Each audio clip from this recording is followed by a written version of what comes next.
everyone, welcome to my channel. Today we are going to solve worksheet number 40. Date is 6th October 2020. Class 9, subject English. Name of the class student, write your name.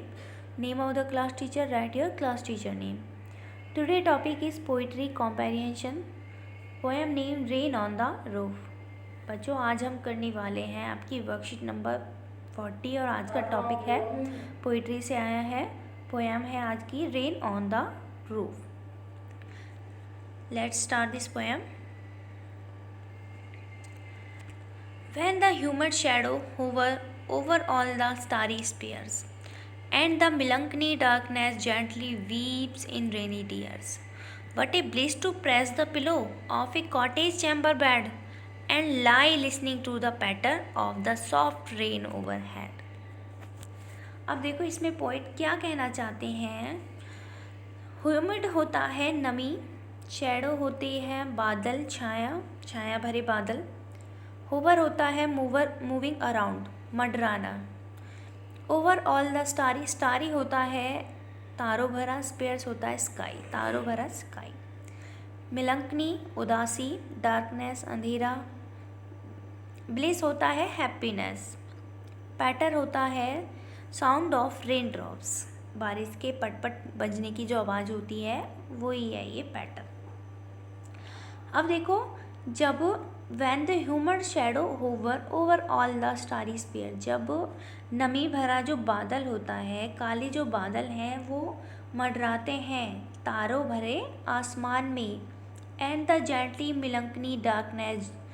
The melancholy darkness gently weeps in rainy tears, और जो उदासी भरा जो अंधेरापन है वो बदल जाता है रेनी टीयर्स में। रेनी टीयर्स बेसिकली यहाँ पे रेन को टीयर से कंपेयर कर रहे हैं। What a bliss to press the pillow of a cottage chamber bed, हमें कितना आनंद आता है दबाते हुए, किसको, पिलो को दबाते हुए हमें कितना आनंद आता है अपने बेडरूम में लेटे हुए, ठीक है, अपने बिस्तर पर लेटे हुए हमें पिलो को दबाने में कितना मज़ा आता है। And lie listening to patter of the soft rain overhead, और सुनने में जो बारिश की जो पटर पटर की आवाज़ है, पटपट की आवाज़ है, लेटे लेटे उसको सुनने में हमें कितना मज़ा आता है जो पड़ रही होती है ऊपर से। नेक्स्ट देखो, every tinkle on the shingles has an echo in the heart. यहाँ पे टिंकल का मीनिंग यहाँ पे बारिश की आवाज़ से ही है, जो टक टक की आवाज़ आती है। सिंगल्स होते हैं टाइल्स, ठीक है। इको होती है गूंज, ठीक है। जब खाली कमरे में, जब किसी खाली रूम में तब हम आवाज़ लगाते हैं तो गूंजती है ना आवाज़, तो ये वही गूंज है। Every tinkle on the singles, जब हर सिंगल्स पर, जब हर टाइल पर वो टक टक की आवाज़ आती है, ठीक है।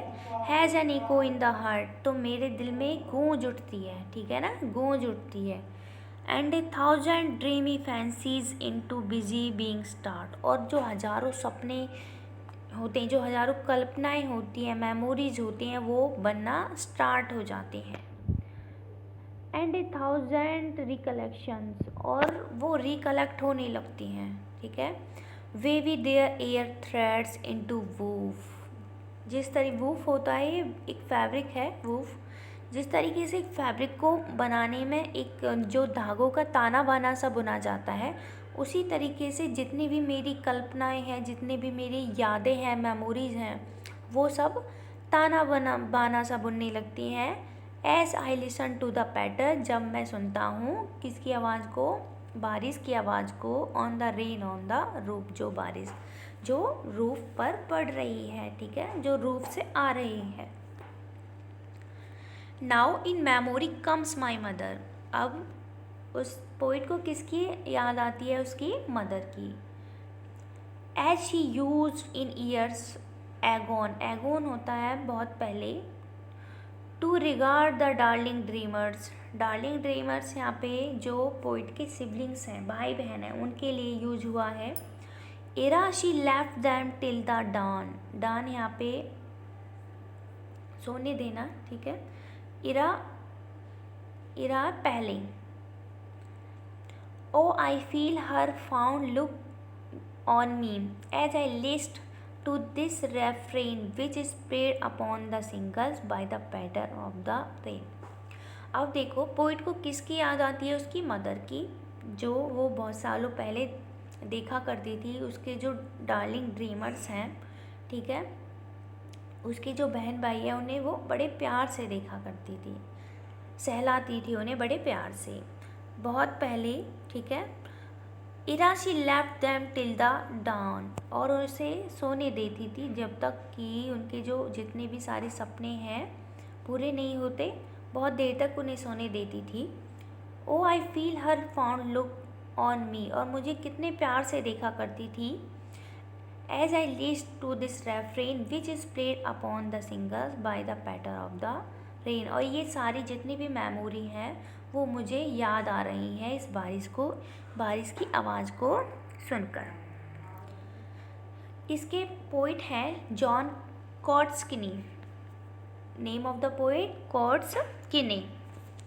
अब देखो इसमें कुछ क्वेश्चंस दे रखे हैं, इस जो आपका ये पोइट्री के ये पैसेज हैं, इन्हीं से कुछ क्वेश्चंस हैं, अब हम इन्हें करेंगे। अब देखो read the given above poem, हमने ये पोएम पढ़ ली है, ठीक है। आंसर द फॉलोइंग क्वेश्चन, इन क्वेश्चंस के आंसर देने हैं। फर्स्ट देखो, who is the poet of rain on the roof poem. Option है Robert Frost, Subramaniam Bharati, Coates Kinney, Evelyn Glennie. Right answer is Coates Kinney. B देखो, what is the rhyming scheme of the stanza. अब देखो rhyming scheme आपको आती होगी, और एक बार और देखते हैं हम किस तरीके से करेंगे। राइमिंग स्कीम देखने के लिए हम एवरी लाइन का लास्ट वर्ड लेते हैं, जो लास्ट वर्ड है उसका, जो हर लाइन है उसका लास्ट वर्ड लेंगे। देखो इसमें देखो फर्स्ट स्टैंजा आपका ये है, ठीक है ना, हमें हर लाइन का लास्ट वर्ड लेना है, ठीक है। ये अगर इसकी लास्ट वर्ड की प्रोनाउंसिएशन अगर सेम हो रही है, मैच हो रही है, ठीक है। अब देखो फर्स्ट देखो होवर, ठीक है, होवर के लिए हम लिखेंगे ए। अब देखो स्पेयर्स, होवर और स्पेयर्स की साउंड अलग अलग है, तो स्पेयर्स के लिए हम लिखेंगे बी, ठीक है। अब देखो डार्कनेस भी अलग साउंड प्रोनाउंसिएशन है इसकी, डार्कनेस की भी, तो इसके लिए हम लिखेंगे सी, ठीक है। डार्कनेस के लिए लिखेंगे हम सी, ठीक है। अब देखो टीयर्स और स्पेयर्स सेम प्रोनाउंसिएशन है इसकी, स्पेयर्स टीयर्स, ठीक है। तो इसके लिए हम जो हमने स्पेयर्स के लिए लिखा है, अगर सेम प्रोनाउंसिएशन है तो हम सेम वर्ड यूज़ करेंगे। जिस तरीके से हमने स्पेयर्स के लिए वी यूज़ किया है, तो उसी तरीके से टीयर्स के लिए भी हम बी यूज़ करेंगे। यहाँ पे हो गया बी। अब देखो पिलो की साउंड किसी के साथ मैच नहीं कर रही है, तो इसको हम अगला नाम दे देंगे। ए बी सी तक हो गए हमारे, अब इसको नेम हम देंगे डी। अब देखो बैड अगर किसी के साउंड मैच कर रही है साउंड, तो हम वो नाम देंगे। अगर किसी के साथ मैच नहीं कर रही है तो हम इसे अगला नाम देंगे। अब देखो किसी के साथ मैच नहीं कर रही है तो हम इसको क्या नाम देंगे, ई।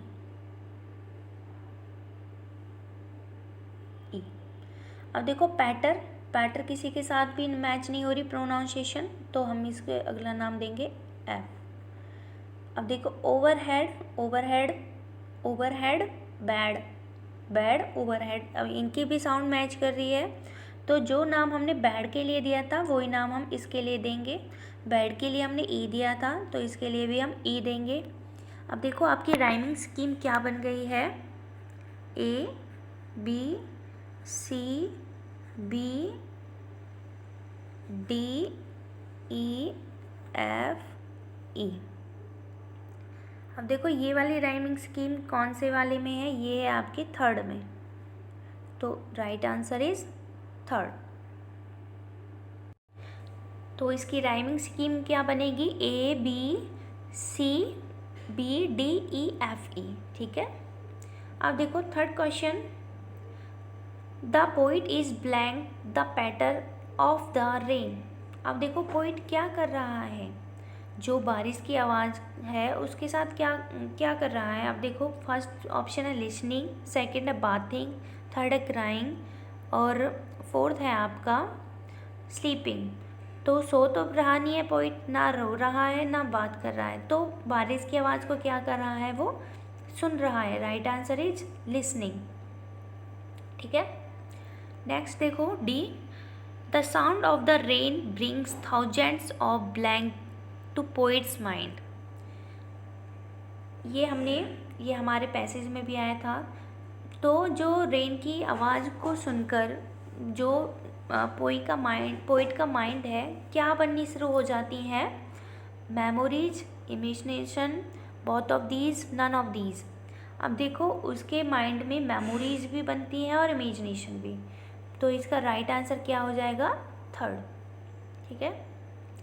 ये देखो, the sound of the rain also reminds the poet of his blank.